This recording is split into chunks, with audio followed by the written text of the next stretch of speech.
지금 이제 뭐 그 대통령과 이준석 대표와의 갈등 때문에 뭐 국민의힘이 지방선거 이후에 굉장히 뉴스의 중심에 있었지만 제가 보기에 더 심각한 병에 걸려 있는 건 민주당 같아요. 그리고 이게 케르케고르가 옛날에 죽음에 이르는 병이라는 그 책을 썼는데 거기서 이제 죽음에 이르는 병이 이제 절망이라고 얘기를 했는데 그 절망감을 느끼는 게 지방선거 때 호남 투표율이 37%였지 않습니까? 이번도 전통적으로 투표율이 높았던 호남에서 굉장히 지금 권리당한 투표율이 낮아요.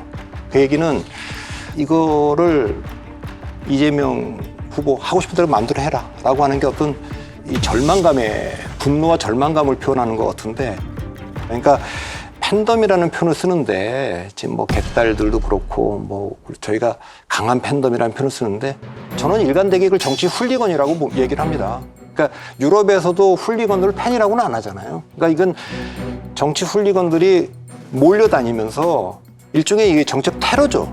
뭐 그게 약한 테러라고 얘기할 수 있을지 모르지만 문자 정도나 이런 거 뭐 그거 견딜 만한 양념이라고 얘기한 분도 있지만 그 민주주의를 파괴하는 거죠. 그러니까 이렇게 정치 훌리건들을 가지고 지금 하는 거기 때문에 거기에 대한 민주당 전통적 지지층들이 절망감을 느끼고 있는 것 같아요. 그러니까 4.7 재보궐 패배가 사실은 뭐 전주였고 그다음 대선 지선 전국 단위 선거 2연패. 저는 사실 대선 지고 난 다음에는 마땅히 왜 이렇게 됐을까에 대한 반성, 처절한 반성과 혁신 작업이 들어갈 줄 알았는데 그래서 그거 하려고 비대위원을 들어갔었는데 저희 착각이었습니다.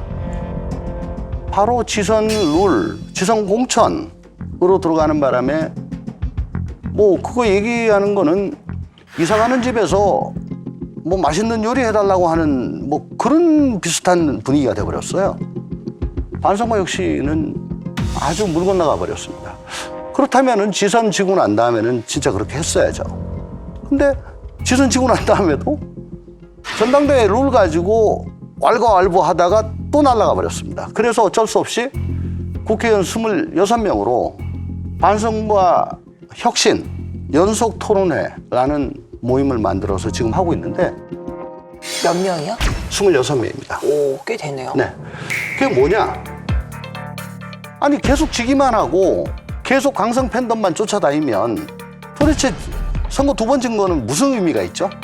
반성을 하고 거기서 어느 정도 바꿔놔야지 아 그래도 우리가 회초리를 들고 혼을 내줬더니 저 민주당이 그래도 거기에 대해서 반응을 하는구나 라고 국민들이 생각을 하실 거다. 그게 최소한의 도리다 라고 얘기를 하는 건데 네. 그걸 하지 않으니 이렇게라도 해야 되겠다 심정으로 지금 그 토론을 이어가고 있습니다. 요즘도 계속 문자 폭탄 받으시겠네요. 네, 많이 받고 있습니다. 그럼 그 26명 다? 그분들은 뭐 여쭙지는 않죠. 니 많이 몰라 뭐 그런 거 뭐라고 묻습니까? 뭐 그런 얘기 있잖아요. 왜 그 팀보다 더 강한 선수는 없다. 그런 얘기들 유럽 뭐 축구 감독들도 얘기하고 아무리 뛰어난 선수도 예를 들어 호날두 같은 사람이 너무 이렇게 또 단독 플레이를 하다 보니까 이제 다들 저 사람이랑 같이 게임 못 하겠다 해서 구단들이 안 받아들이고 그러는데 그 옛날에 이재명 후보가 뭐라고 말씀을 하셨냐면요. 민주당의 이재명이 아니라 이재명의 민주당을 만들겠다 이렇게 얘기를 하셔서 민주당의 이재명이 아니라 이재명의 민주당으로 만들어 가겠습니다, 여러분. 그때 저도 기억나는데 이 자리에서 그 이상민 의원이 펄펄 뛰면서 왜 당이 한 개인 거냐 뭐 이재명의 민주당을 만든다는 게 도대체 무슨 소리냐 하면서 매우 분노하셨던 그 얘기를 들었거든요. 근데 그 다음에 그 얘기는 잦아들었어요. 그런데 아마 그분의 마음속에서는 계속 그게 존재했던 것이 아닌가 이런 생각이 들고 최근에 하시는 말씀 민주당을 바꾸고 정치를 바꾸고 세상을 바꾸겠다. 이기는 민주당을 만들겠습니다.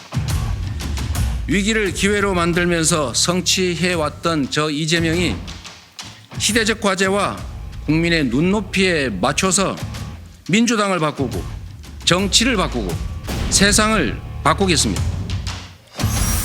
이렇게 출마 선언을 하면서 말씀을 했는데 그 얘기를 들으면서는 그때 과거에 했던 이재명의 민주당을 만들겠다는 것과 겹쳐지면서 이재명의 민주당을 만들고 이재명의 정치를 만들고 이재명의 세상을 만들겠다 이런 생각을 하고 계신 게 아닌가 그런 우려 같은 게 들거든요.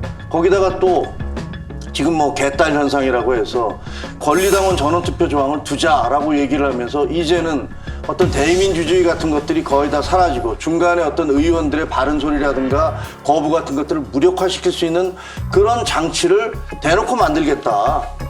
그런 얘기고, 그러다 보니까 나치도 이렇게 탄생했다라는, 그렇게 그 의원들이 반발을 하고 있다는 보도, 언론 보도까지 나오고 있어요. 제 페이스북을 보십시오. 조 의원님 하신 얘기예요? 그러니까 뭐 굉장히 그 두려운 얘기죠.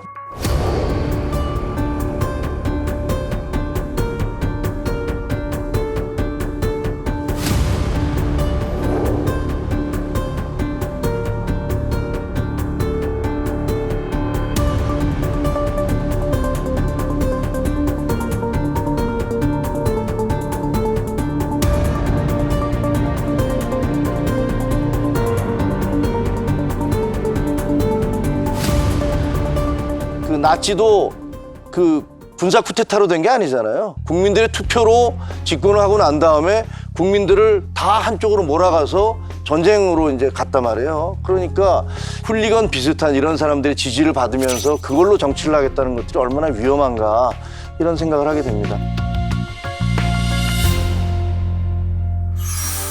당원 개정안이 부결된 지 이틀 만에 소집된 민주당 중앙위원회. 일사부재의 위반 논란에 기존안을 그대로 올릴 수 없게 되자 당 지도부는 권리당원 전원투표 안건을 빼고 재투표에 붙였고, 이 수정안은 찬성 비율 54.95%로 통과됐습니다. 제적 가반을 겨우 넘긴 겁니다. 지난번 중앙에서 부결되었던 전당원 투표 부분은 이번 당원 개정에는 제외가 됐다는 점을 말씀드리겠습니다. 개정된 당원 80조에 따르면 당직자가 기소될 경우 기존의 윤리심판원이 아닌 당무위원회에서 당직을 유지할지 여부를 판단받게 되는데, 당무위원회는 당대표가 의장을 맡습니다. 이재명 의원이 당대표로 뽑히면 기소가 되더라도 대표직을 유지할 수 있게 돼 셀프 구제가 가능해지는 겁니다. 당내 논란은 이어지고 있습니다. 박용진 의원은 특정인을 위한 방탄 조항이 되지 않도록 당무위 구성원들의 성당 후사 정신을 바란다고 했습니다. 이 의원은 현재 대장동과 백현동 개발 이후 성남FC 후원금 의혹 등으로 수사 대상에 올라 있지만 본인은 혐의와 무관하다는 입장입니다.